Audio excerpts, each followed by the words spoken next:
नमस्कार विद्यार्थी मित्रांनो, स्वागत आहे तुमचं दिशा युनिव्हर्सिटी या उपक्रमामध्ये. हा उपक्रम भंडारा जिल्ह्याचे लोकप्रिय पोलीस अधीक्षक आदरणीय श्री नुरुल हसन सरांनी भंडारा जिल्ह्यातील गरीब होतकरू विद्यार्थ्यांसाठी सुरू केलेला आहे. त्यामध्ये मी येथील प्राध्यापक सिद्धोधन आंबेगावे सर, माझ्याकडे मराठी विषय आहे. त्यामध्ये आजचा मराठीचा टॉपिक आहे तो म्हणजे समास. कोणता? समास. तर बघा, समास म्हणजे काय? सम प्लस अस म्हणजे काय होते? याचा अर्थ एकत्र करणे. दोन किंवा अधिक पदे परस्पर संबंधामुळे एकत्रित करण्यालाच काय म्हणतात? समास. दोन किंवा अधिक पदे परस्पर संबंधामुळे एकत्रित करण्यालाच काय म्हणतात? समास. दोन किंवा अधिक शब्द एकत्र येतात. एकत्र येऊन जो नवीन संयुक्तिक शब्द तयार होतो त्याला कोणता शब्द म्हणतात? सामासिक शब्द. समास साधित शब्दाचा काय प्रकार आहे? साधित सिद्ध आणि साधितचा अर्थ कळतो. सिद्ध म्हणजे मूळ आणि त्याच्यामध्ये बदल होऊन एखादा प्रत्यय लागून किंवा उपसर्ग लागून जे शब्द होतात त्याला म्हणतात साधित. समास कशाचा शब्द प्रकार आहे? मग साधित शब्दाचा प्रकार आहे. दोन किंवा अधिक शब्दांच्या जो परस्पर संबंध दाखवणारे किंवा प्रत्यय लोप पाहून त्या दोन किंवा अधिक शब्दांचा जो एक स्वतंत्र शब्द तयार होतो त्या शब्दास कोणता शब्द म्हणतात? सामासिक शब्द असे म्हणतात. आणि त्या दोन किंवा अधिक शब्दाचा आणि जो एकत्र संयोग होतो त्यास काय म्हटलं जातं? समास असं म्हणतात. कुणाच्या मते? मोरो केशव दामले यांच्या मते. ओके. समास म्हणजे काय? दोन किंवा अधिक शब्द एकत्र येऊन एक नवीन शब्द तयार होणार आहे. ओके. पुढे बघा आता. घरातील जावई. आपण घरातील जावई म्हणतो का? आपण काय म्हणतो? घर जावई म्हणतो. बरोबर का? काय म्हणतो आपण? घर जावई. बरोबर. एक शब्द तयार झाला. इथे दोन शब्द इथं त्याचा एक शब्द काय झाला? घर जावई. वनातील भोजन म्हणतो का आपण? वन भोजन म्हणतो आपण. ह्याला काय म्हणतात? समास असे म्हणतात. वन भोजन. बरोबर. नंतर गायीसाठी वाडा, नंतर ईश्वराचे ध्यान, ईश्वर ध्यान वगैरे हे असे शब्द काय केले जातात? तयार केले जातात. याला कोणता शब्द म्हणायचं? समास किंवा सामासिक शब्द असं म्हणायचं. सामासिक शब्दाची जी फोड केली जाते तिलाच काय म्हणतात? विग्रह. आता घर जावई आहे, या घर जावयाचं घरातील जावई असं फोड करणे म्हणजे ते काय असतं? विग्रह असतं. आणि ह्या शब्दाला असे करणे ते काय असतं? सामासिक असतं. समजलं आता? विग्रहाचा अर्थ काय? विग्रहाचा अर्थ जे घर जावया त्याची फोड करणे म्हणजे विग्रह होय. आणि घरातील जावयाला घर जावे म्हणणे म्हणजे काय? समास अथवा सामासिक शब्द होय. समजलं आता सोप्या भाषेमध्ये? ओके. समासाची वैशिष्ट्य काय बघा. समासामध्ये दोन किंवा अधिक शब्द काय होतात? एकत्रित येतात. एकत्रित आलेल्या शब्द संयोगातून नवीन अर्थाचा एक शब्द तयार होतो. एकत्रित आलेल्या शब्द संयोगातून एक नवीन अर्थाचा शब्द तयार होतो. समास ही प्रवृत्ती संस्कृत मधून, ह्याला आयएमपी करा. समास ही प्रवृत्ती कुठून आलेली आहे? संस्कृत मधून मराठीत आलेली आहे. संस्कृत भाषा ही सर्वात अधिक समास प्रधान आहे. त्या मानाने मराठी सारखी आधुनिक भाषा भारतीय ही कमी समास प्रधान आहेत.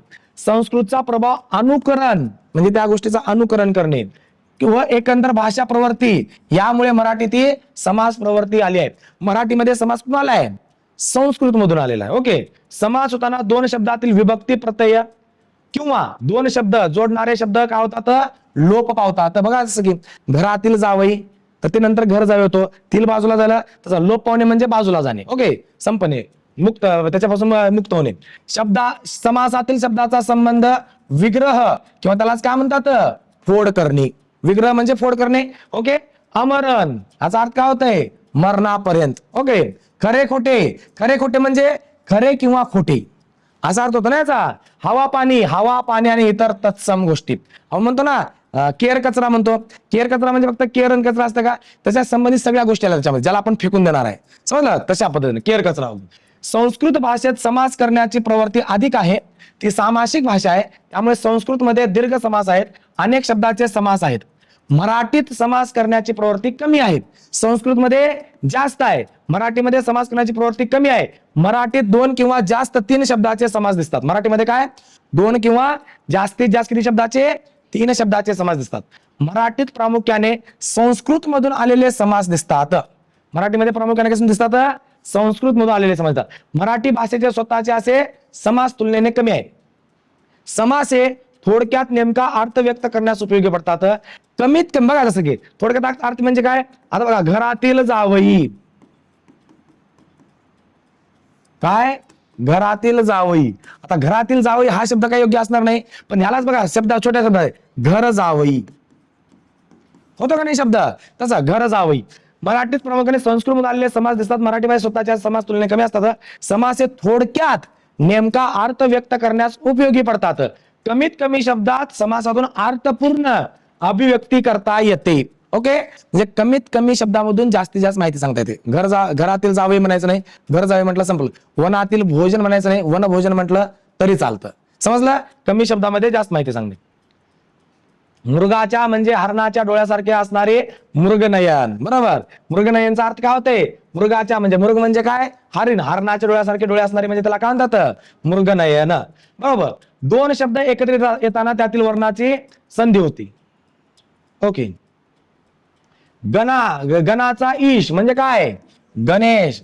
रामाचा ईश्वर रामेश्वर. बरोबर. समासाअंतर्गत संबंध व्यक्त करून दाखविण्याच्या रीतीस म्हणजे समासाची फोड करण्याच्या पद्धतीत. बरोबर, ते म्हणतात. सूर्यप्रकाश म्हणजे काय?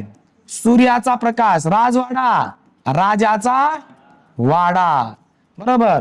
अमरण, मरणापर्यंत. न्याय, न्याय अन्याय म्हणजे न्याय किंवा अन्याय असा शब्द अर्थ होणार आहे. समजलं तुम्हाला एक गोष्ट? संधी व समासातील संधी तर तुम्हाला माहितच आहे.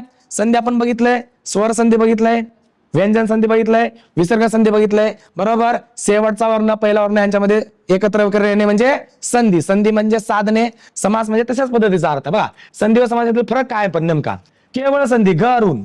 बरोबर. नदीत, नदी आत म्हणजे याचा अर्थ होतोय नदीत. ओके. केवळ समास काय? ध्वज वंदन, मुनीवर. संधी व समास बघा, संधी पण होऊ शकते, समास भी होतं. सूर्योदय. बरोबर. सूर्याचा उदय म्हणजे सूर्योदय. बरोबर. सत्य असत्य, सत्य किंवा असत्य.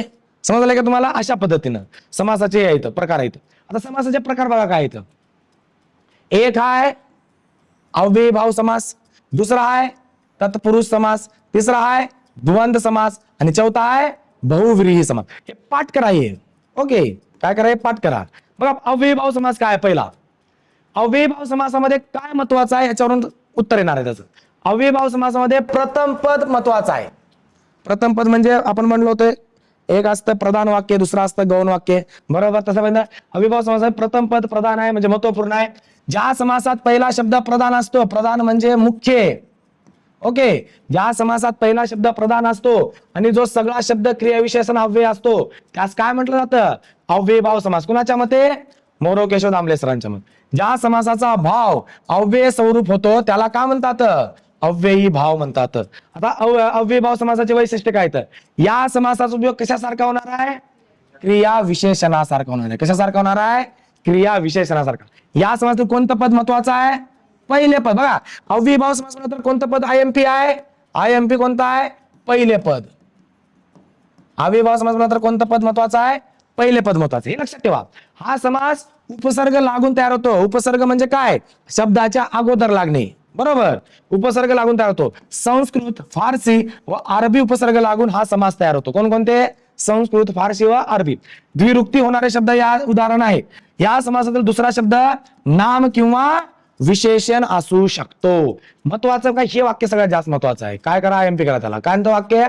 अव्ययीभाव समास म्हणजे काय? या समासातील कोणतं वाक्य महत्वाचं आहे? मुख्य आहे, प्रधान आहे? ते म्हणजे पहिले पद. ओके, पुढे बघा. आता अव्ययीभाव समासाचे प्रकार आहेत. कोणकोणते प्रकार आहेत? एक अव्ययीभाव समासाचे प्रकार संस्कृत अव्ययीभाव आहे, नंतर मराठी अव्ययीभाव आहे. ओके. यावनी अव्यय आहे आणि संकीर्ण अव्यय. संस्कृत अव्ययीभाव समास म्हणजे काय? ज्या अव्ययीभाव समासातील पहिले पद कोणतं उपसर्ग आहे? संस्कृत भाषेतून आलेला उपसर्ग लागणार आहे. या अव्ययीभाव समासातील पहिले पद संस्कृत उपसर्ग लागून तयार होतात. याला काय म्हणतात? संस्कृत अव्ययीभाव समास. बघा, आजीवन. बरोबर. हे आज आहे संस्कृत लागले आजीवन, आजन्म, अमरण, आकर्ण अशा पद्धतीनं जीवन असेपर्यंत, जन्मापर्यंत, मरणापर्यंत. ओके, अशा पद्धतीनं. म्हणजेच काय? संस्कृत अव्ययीभाव समास म्हणजे काय? जिथं संस्कृत उपसर्ग लागतो. उपसर्गाचा अर्थ कळतोय? उपसर्ग म्हणजे काय? शब्दाच्या अगोदर लागणे, पूर्वी लागणे. बरोबर. आणि प्रत्यय म्हणजे काय? शब्दाच्या नंतर. ओके, ठीक आहे. बघा, आता अशा पद्धतीचे काय येतं? उपसर्ग येतं. बघा, जसं की आ पासून आलोचन होणारे आपाद मस्तक, आ सेतू हिमालय. बरोबर. आ चंद्रांक, अमूलाग्र, आ चंद्र सूर्य, यथाकर्म. हे सगळे कशाचे प्रकार आहेत? अव्ययीभाव समासाचे प्रकार आहेत. बरोबर. अव्ययीभाव समासामध्ये संस्कृत उपसर्गाचे प्रकार आहेत. ओके, संस्कृत मध्ये आलेले. बघा, जसं की यथा आपण म्हणतो ना, यथाक्रम, यथायुक्त, यथा न्याय, यथा कालोचित, यथा ज्ञान, यथाशास्त्र, यथाशक्ती, यथामती, यथाविधी, यथासांग, यथाअवकाश. हे नक्की माहित नाही काय यथाअवकाश म्हणजे? कधी होईल काय सांगता येत नाही. ओके, असं प्रति. आता प्रति पण आहे. संस्कृत आहे. प्रतिदिन, प्रतिक्षण, प्रतिमास, प्रतिवर्ष हे अशा प्रकारचे काय लागतात, उपसर्ग लागतात. पण ते उपसर्ग कुठून आलेले असतात, संस्कृत भाषेमधून आलेले असतात. त्यामुळे त्यांना संस्कृत अव्ययभाव असं पण म्हटलं जातं. आता यावनी काय बघा, यावनी अव्ययभाव समास काय, ज्या अव्ययभाव समासातील पहिले पद फारसी किंवा कुठल्या भाषेतून आलेलं आहे, अरबी भाषेतून. अगोदर संस्कृत मध्ये, आता पहिले पद फारसी किंवा अरबी उपसर्ग व दुसरे पद कुठलं आहे, फारसी किंवा अरबी नाम किंवा विशेषण असतं. त्याला काय म्हटलं जातं, अव्यावनी अव्ययभाव समास. बघा जसं हर हे फारसी उपसर्ग आहे, हर, दर, गैर, बे, बिन, बर, बरोबर. हे सगळे शब्द कोणते आहेत, ते फारसी आहेत. जसं की बघा हर साल, बरोबर, हर हमेशा, हर वक्त, दररोज, हर रोज भी म्हणतो आपण. ओके, दरचं काय, दर साल, दर सेकडा, दररोज, दर मजल. बेचं काय, बेभान, बेशिस्त, बेलाशक, बेशक, बेलगाम, बेकायदा, बेमालूम. या अशा पद्धतीने कुठले शब्द लागले आहेत उपसर्ग, हे अरबी किंवा फारसी भाषेत लागले आहेत. बरोबर. ओके, पुढचं बघा संकीर्ण अविभाव काय. अविभावाचं एक वाक्य महत्वाचं आहे. कोणतं वाक्य महत्वाचं आहे, अविभाव समास म्हणजे ज्याचं पहिलं पद का असतं, महत्वपूर्ण असतं. कोणतं पद महत्वपूर्ण असतं, पहिलं. म्हणून तुम्हाला तुम्ही इथं बघा, हे दर, हर, बिन आहे का नाही, पहिलं पद महत्वाचं असतं. ज्यामध्ये पहिलं पद महत्वाचं असतं त्याला म्हणतात अव्ययी भाव समास. ओके, ठीक आहे. पुढे बघा आता संकीर्ण काय, ज्या अव्ययीभाव समासातील पहिले पद फारसी अरबी उपसर्ग असते व दुसरे पद इतर भाषेतील नाम किंवा विशेषण असते, तेव्हा त्याला काय म्हणायचं, संकीर्ण अव्ययीभाव. पहिलं पद कुठून असणार आहे, फारसी अथवा अरबी भाषेतील, आणि दुसरं कुठल्याही भाषेत असेल त्याला काय म्हणायचं, संकीर्ण अव्ययीभाव. दर दिवस, दर वर्ष, हर दिवस, हर व्यक्ती, हर वर्ष, बिनअपराध, बिनकामाचा, बिनतोड. ओके, आता बघा पुढचा प्रकार कोणता आहे, मराठी अव्ययीभाव समास. मराठीमध्ये द्विरुक्ती शब्द, मराठी द्विरुक्ती म्हणजे तशाच प्रकारचे शब्द पुढे येणे. ओके, मराठी शब्दाची जेव्हा द्विरुक्ती होते तेव्हा त्यास काय म्हणतात, मराठी अव्ययीभाव समास. बघा मराठी शब्दाची काय होणार आहे, द्विरुक्ती होणार आहे. जसं बघा पुढे बघा, जसं तेव्हा त्याच काय म्हणतात, मराठी अव्ययीभाव समास म्हणतात. जसं की बघा घरोघर आहे का, गावोगाव, जागोजाग, रात्रंदिवस, वर्षागणिक, रातोरात, गल्लोगल्ली, पावलोपावली, भारंभार, आपोआप. हे जे शब्द आहेत हे कसे आहेत, मराठी अव्ययीभाव शब्दाचे आहेत, ज्याची द्विरुक्ती होणारे आहे. म्हणजेच आपण बघा काल बघितलं होतं, काल आपण तत्सम बघितलं, तद्भव बघितलं, देशी शब्द बघितलं, आपण त्याच्यामध्ये पूर्ण अभ्यास बघितलं होतं. बरोबर, पूर्ण अभ्यास बघितलं होतं.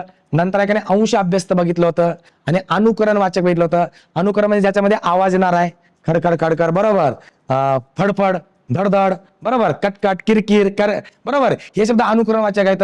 अंश अभ्यास म्हणजे तशा प्रकारे नाही, आपण म्हणतो शेजारी पाजारी, अंश अभ्यास आहे. बरोबर, आणि आपण बोलताना म्हणतो बघा दारोदार म्हटलं तर ते पूर्ण अभ्यास आहे. अगोदरचा जो शब्द आहे ते जसाच तसं पुढे येणं ते पूर्ण अभ्यास असतं. अगोदरच्या शब्दामध्ये त्याच्याशी रिलेटेड एखादा दुसरा शब्द येणं तर ते अंश अभ्यास असतं. आणि अनुकरण वाचक म्हणजे ज्याच्यातून एकाने एक नाद निर्माण होणार आहे, आवाज निर्माण होणार आहे. ओके, किरकिर, कटकट, वटवट, बरोबर, या अशा पद्धतीचं समजलं. तशा पद्धतीने पुढे बघा आता असे शब्द आहेत. पुढचा प्रकार कोणता आहे, अव्ययीभाव समासाचा प्रकार. बघा साधं सोपं वाक्य कळाले, अव्ययीभाव समास म्हणजे काय, ज्याच्यातील पहिले पद महत्वपूर्ण आहे.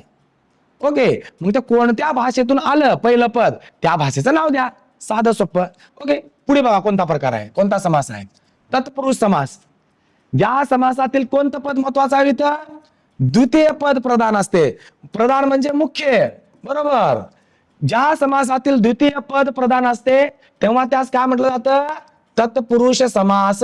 काय म्हटलं जातं, तत्पुरुष समास. कोणतं पद महत्वाचं आहे, दुसरं पद महत्वाचं आहे.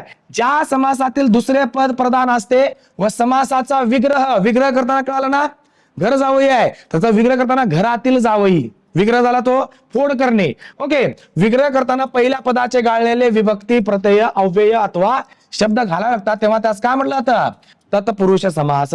कोणता शब्द महत्वाचा आहे, दुसरा शब्द महत्वाचा आहे. सूर्योदय, सूर्याचं उदय झालं, ध्यानमग्न, ध्यानी मग्न झालेला आहे. ओके, तत्पुरुष समासाचे वैशिष्ट्य काय येतं, या समासातील कोणतं पद महत्वाचं आहे, दुसरे पद महत्वाचं आहे. ह्याला INP करा. या समासातील पहिला शब्द नाम किंवा विशेषण असतो. पहिला शब्द काय असतं, नाम किंवा विशेषण असतो. या समासाचा विग्रह विभक्ती प्रत्यय अवयव शब्द लिहावे लागतात.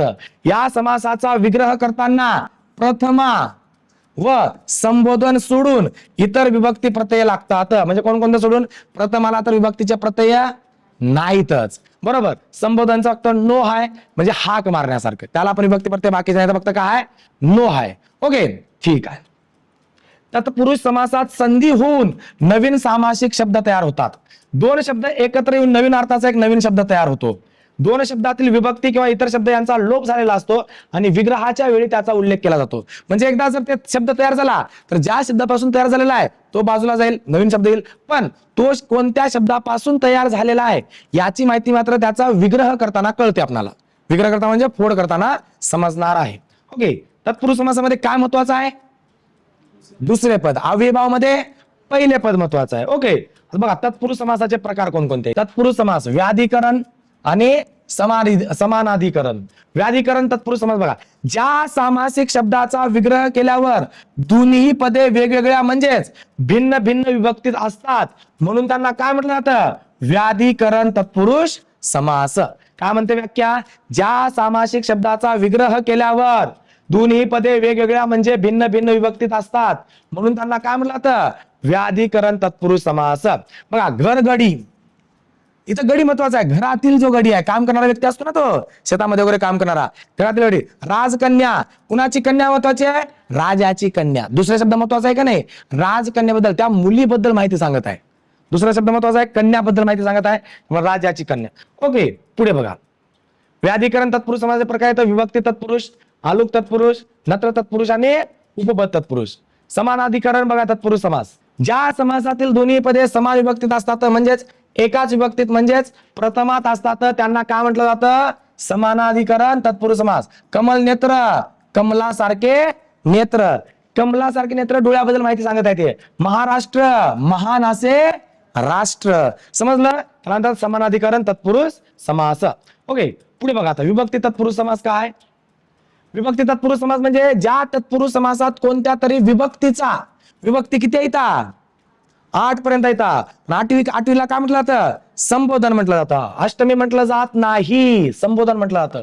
ज्या तत्पुरुष समासात कोणत्या तरी विभक्तीचा किंवा विभक्तीचा अर्थ व्यक्त करणाऱ्या शब्दयोगी अव्ययाचा, शब्दयोगी अव्यय पण बघितलं आपण, शब्दाला लागून येतो, बरोबर. शब्दयोगी अव्ययाचा लोप करून दोन्हीही पदे जोडले जातात त्यास काय म्हटलं जातं?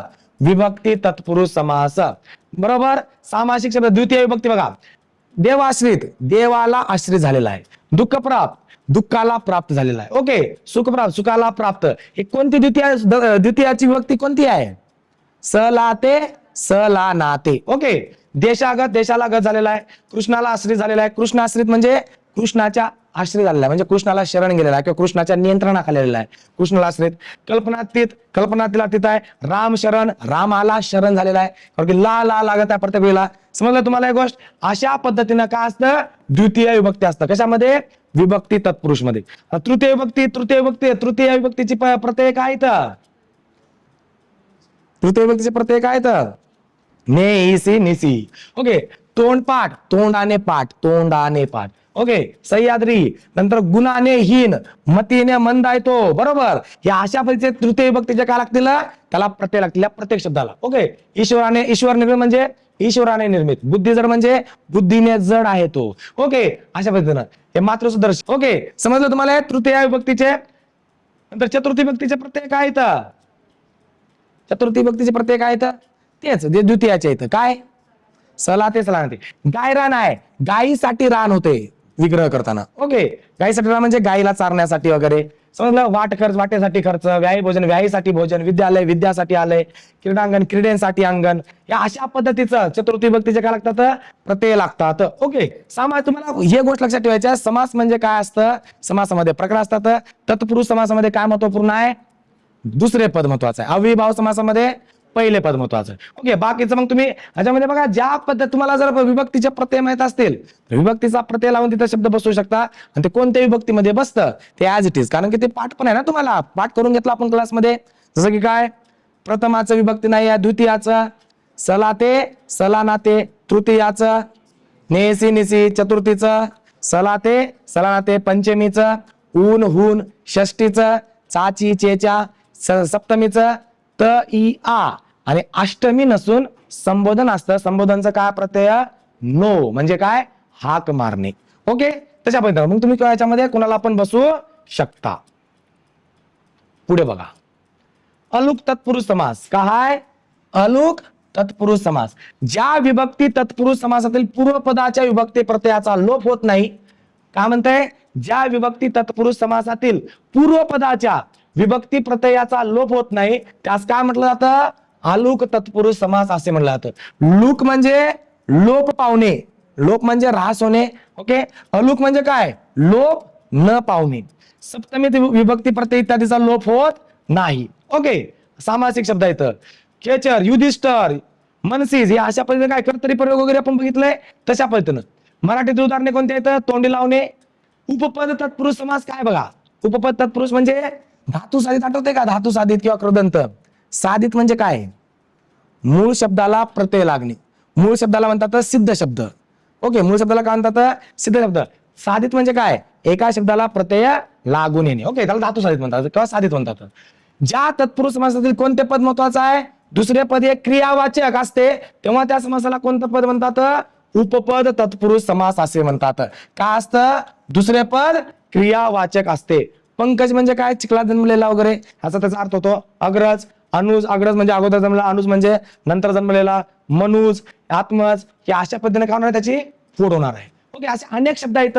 तुम्ही आता किती जणांचे पाठ करणार आहे. तर नत्र तत्पुरुष समासामध्ये बघा ज्या तत्पुरुष समासातील पहिले पद का असणार आहे नकारार्थी म्हणजे तिथं नकारच दिलेला असतं नकारार्थी शब्द असतं त्यास काय म्हटलं जातं नत्र तत्पुरुष समास.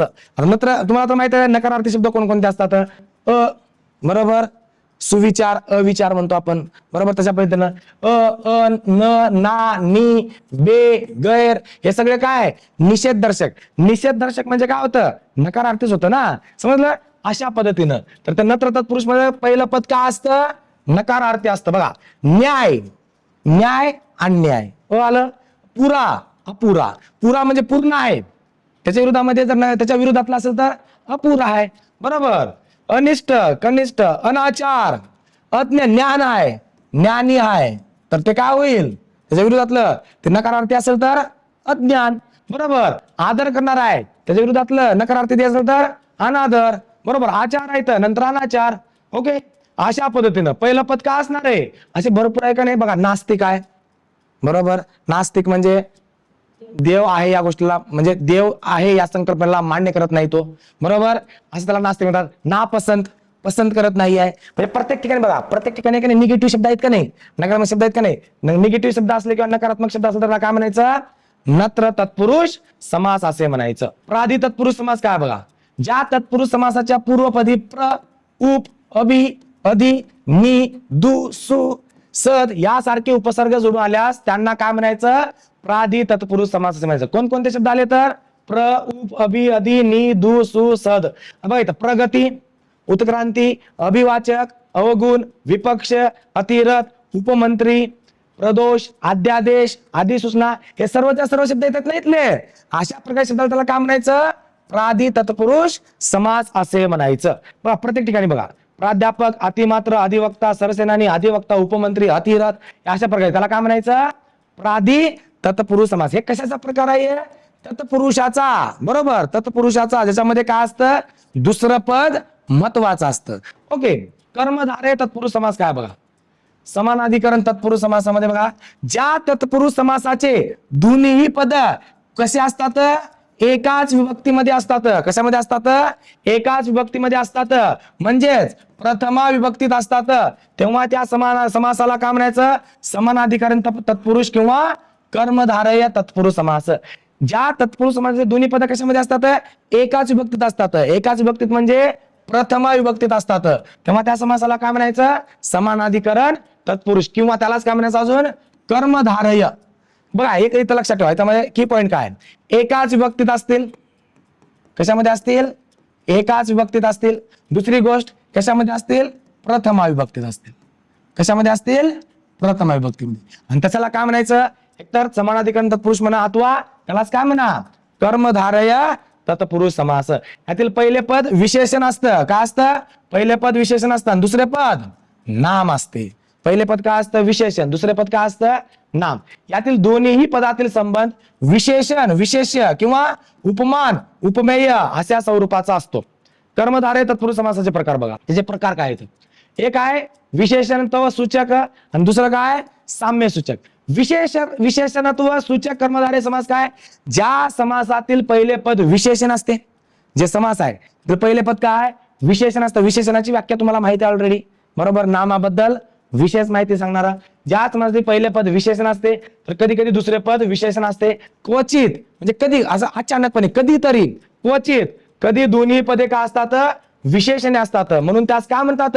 विशेषणत्व सूचक कर्मधारय समास. म्हणजे काय?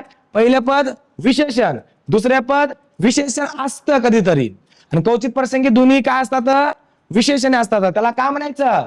विशेषणत्व सूचक कर्मधारय समास. ओके. विशेषण ज्या पदाची माहिती सांगते त्याला काय म्हणतात? विशेष म्हणतात. विशेष म्हणजे काय माहिती आहे का? उदाहरण आपण नामाबद्दल विशेष माहिती सांगतो. विशेषण जे नाम आहे ज्याच्याबद्दल ते माहिती सांगत आहे त्याला म्हणायचं विशेष्य. ओके. सामासिक शब्द बघा. विशेषण, उत्तर पद, विशेष आणि विशेष्य आणि विशेषण. घन, निळ, निळा बघा. घन बद्दल निळा आहे म्हणजे निळा आहे. ओके. भाषांतर, राम दयाळू, रामाबद्दल माहिती सांगत आहे. राम कसा आहे? दयाळू आहे. ओके. वेशांतर, पुरुषोत्तम, पुरुष उत्तम आहे. ओके. नरोत्तम, हे अशा पद्धतीचे. अवस्थांतर, स्थलांतर, दालचिनी, या अशा पद्धतीचं काय येतं? त्याला काय म्हणायचं? त्याला काय म्हणायचं? विशेषणत्व सूचक कर्मधारय. ज्याच्यामध्ये कर्मधारय समास साध्या स्वरूपामध्ये लक्षात ठेवा. कर्मधारय तत्पुरुष समास म्हणजे ज्यामध्ये दोन्ही पद एकाच विभक्तीत असतात आणि दोन्ही पद सहसा प्रथमा विभक्तीतच असतात. ओके. आणि दोन्ही पदापैकी सहसा पहिलं विशेषण असेल, दुसरं बी विशेषण राहू शकतं आणि कधी कधी दोन्ही पद विशेषण राहू शकतात. कधी कधी, क्वचित प्रसंगी. समजला आता ही गोष्ट? ओके. साम्य सूचक कर्मधारय समास बघा. ज्या तत्पुरुष समासात दोन्ही पदे समान म्हणजे कुठं? प्रथमा विभक्तीत असतात व पहिल्या पदाच्या दुसऱ्या पदाशी साम्य सूचक संबंध असतो. म्हणजे तशा साम्य सूचक म्हणजे जसा अगोदरचा शब्द आहे तशाच पद्धतीनं दुसरा शब्द साम्य सूचक संबंध असतो. म्हणून त्यास काय म्हणतात? साम्य सूचक कर्मधारय समास. उपमेय, उपमान, साम्य सूचक कर्मधारय समास आहे. उपमान म्हणजे काय? तुलना, साम्य. उपमेय ज्याची तुलना करावयाची आहे. आपण हे शिकलो ऑलरेडी. उपमान ज्याच्या बरोबर तुलना करायची आहे. म्हणजे एखाद्या व्यक्तीची तुलना करायची आहे एखाद्या व्यक्तीशी. एखादा क्रिकेट प्लेअर आहे, त्यानं चांगलं खेळत असेल, आपण तुलना करतो विराट कोहली सारखं खेळत आहे. ज्याची तुलना करत आहे, ज्या व्यक्तीची तुलना करत आहे त्याला उपमेय म्हणायचं. विराट कोहलीची तुलना करत आहे तर त्याला म्हणायचं उपमान म्हणायचं. समजलं तुम्हाला एक गोष्ट साध्या सोप्या भाषेमध्ये? ओके. असे शब्द. कमल नयन म्हणजे कमलासारखे नयन आहेत, बरोबर. चंद्रमुख, चंद्रासारखं तोंड आहे म्हणजे चंद्रमुख आहे म्हणजे चंद्रासारखं मुख आहे. तुलना करत आहे ना आपण, उपमेय आणि उपमान. ओके. चंद्रवन, बालमन, बालम म्हणजे लहान लेकरासारखं मन आहे. घनवन, साखर लिंबू. ओके. कमल नेत्र, कमलासारखे डोळे आहेत. सुवर्ण मध्ये, घोड नवरा, मेघश्याम, या अशा पद्धतीने उपमान, उपमेय. ओके. पुढे बघा. द्विगु समास, संख्या पूर्वपद, कर्मधारय समास. ज्या तत्पुरुष समासातील पहिले पद संख्या विशेषण असते. कशामध्ये असते? संख्या विशेषण असते आणि त्यावरून कशाचा बोध होतो? समूहाचा बोध होतो. म्हणून त्याला काय म्हणतात? द्विगु समास किंवा संख्या पूर्वपद कर्मधारय समास. पहिलं पद काय असणार आहे हे महत्वाचं आहे. पहिलं पद काय असणार आहे? संख्या असणार आहे, बरोबर. म्हणजे संख्येचा काहीतरी अर्थ असणार आहे तिथं. यातील पहिले पद संख्या विशेषण असते, यातून समूहाचा बोध होतो. हा समास नेहमी एक वचनी असतो. या समासातील दुसरे पद महत्वाचे असते. पहिला शब्द कंचा असणार आहे? संख्येसारखा असणार आहे. बघा आता. त्रिभुवन, त्रिभुवन, बरोबर. पंचारथी, पंचारथी. सप्ताह, सप्ताह, 7 बद्दल बोलत आहे. प्रत्येक ठिकाणी बघा तुम्ही संख्या आहेत. बारभाई, चौफळा, अष्टकोन, त्रिदळ, चवाटा, पंचमहाभूते, त्रिदेव, चातुर्मास, त्रिटा. बघा तिकडं. सप्तरंग, त्रिगुण, दशावतार, 40 गाव, चौघडी, पंचवटी, नवरात्र. सगळ्या ठिकाणी आहे का नाही संख्यावाचक. तर त्याला काय म्हणायचं? द्विगु समास, संख्या पूर्वपद, कर्मधारय समास. जिथं काय असतं? संख्या असल्या असतं. बघा इथं बघा. षोडशोपचार कट करायचे असं ते. ओके.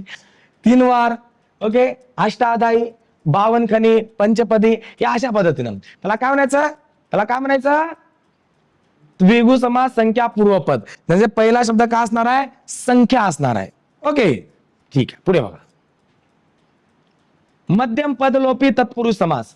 मध्यम पदलोपी तत्पुरुष समास म्हणजे काय? शब्द बघा मध्यम पदलोपी आहे. मध्यम पदलोपी ज्या तत्पुरुष समासातील पहिल्या पदाचा दुसऱ्या पदाशी संबंध दाखवणारी मधली काही पदे काय होतात?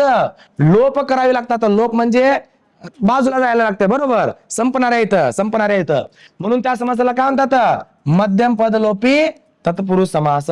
कांदे पोहे, कांदे घालून केलेले पोहे इथं, बरोबर. चुलत सासरा म्हणजे चुलत सासरा आहे.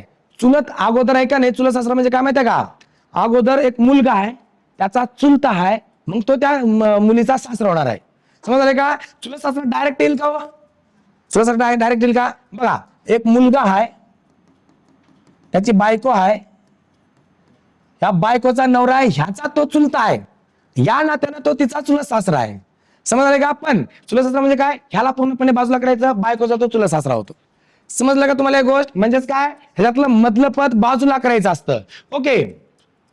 पुरणपोळी, पुरण घालून केलेली पोळी, लंगोटी मित्र, मामे भाऊ, नात जावई. नात जावई म्हणजे तुम्हाला कळतं, अगोदर आहे का नाही आजी आहे, नंतर तिची नात आहे, म्हणजे तिच्या मुलाची मुलगी आहे, तिचा नवरा आहे. हे सगळं बाजूला केलं गेलं. फक्त डायरेक्ट संबंध कुणाला? नात जावई असायला. मधलं पद बाजूला गेलं का नाही? म्हणजे त्याला काय म्हणतात? मध्यम पदलोपी तत्पुरुष समास. त्यामध्ये मधली गोष्ट नसते, मधली गोष्ट बाजूला केलेली असते. ओके.